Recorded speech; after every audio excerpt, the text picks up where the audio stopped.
Pwani Habari ni channel yako inayokupa habari moto moto zilizojiri hapa Pwani na kwingineko. Kaa nasi ili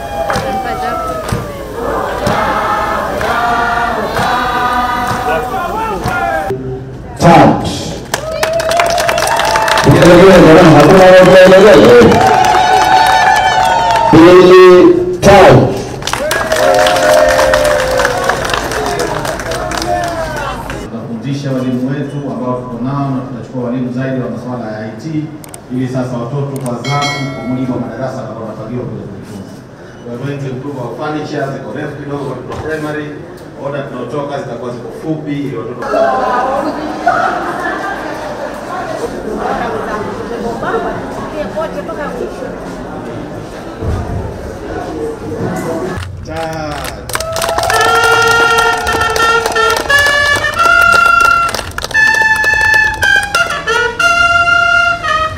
ya 2 3.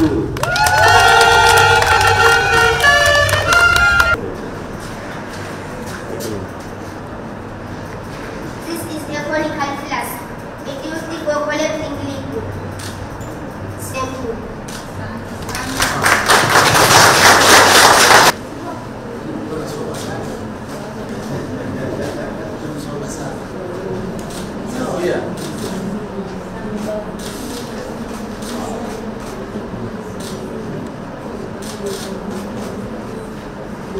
Mheshimiwa, kama tulivyoeleza awali, mabara hizi ni kwa ajili ya wanafunzi wa msingi na hapa watapata basic concepts za science na technology ili baadaye walimu wakiandaa hapa wakaenda form 1 huko na form 2 na sekondari wanaweza kufanya vizuri.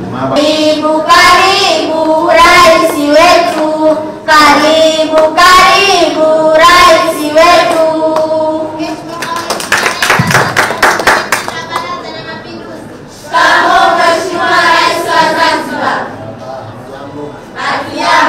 Changamoto tulizokuwa nazo katika sekta ya elimu hapa Zanzibar kubwa zilikuwa 3.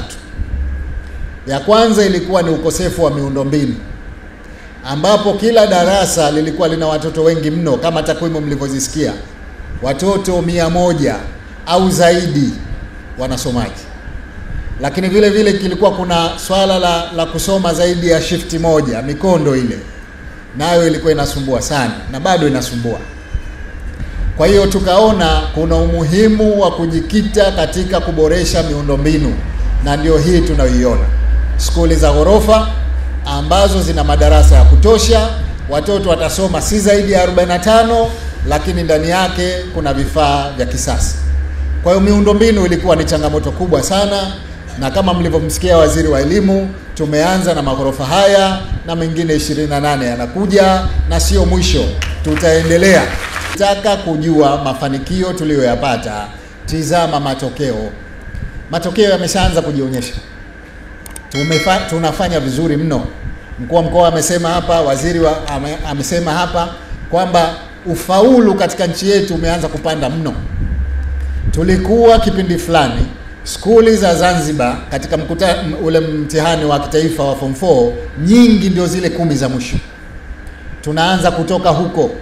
Mkoa wa Kusini walikuwa chini sana katika elimu, wao wanaanza sasa kupanda juu na wataongoza hivi karibuni.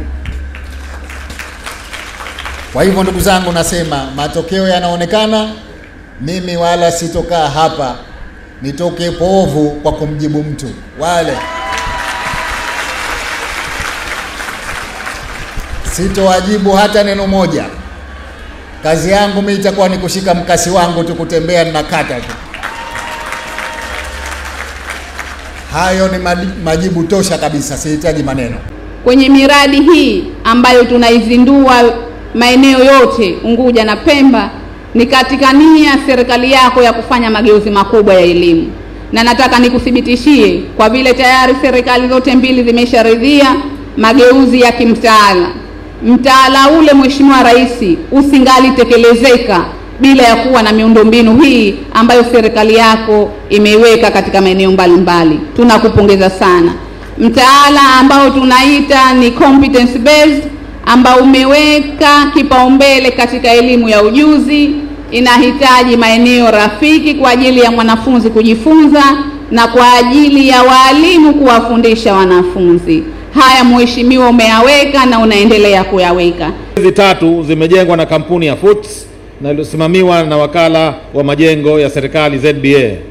Gharama ya kila skuli ni bilioni 4.5 kwa mujibu wa mkataba. Mheshimiwa mgeni rasmi, skuli hizi ni za ghorofa 2 zenye madarasa 29 kila skuli, vyoo 25, ofisi za walimu, ukumbi wa mitihani, maabara, chumba cha kompyuta pamoja na maktaba na chumba cha kusalia. Na kuna chumba vile vile cha ushauri na sahi. Kulike, kushare, kucomment na kusubscribe ili kupata zaidi kutoka hapa Pwani Habari.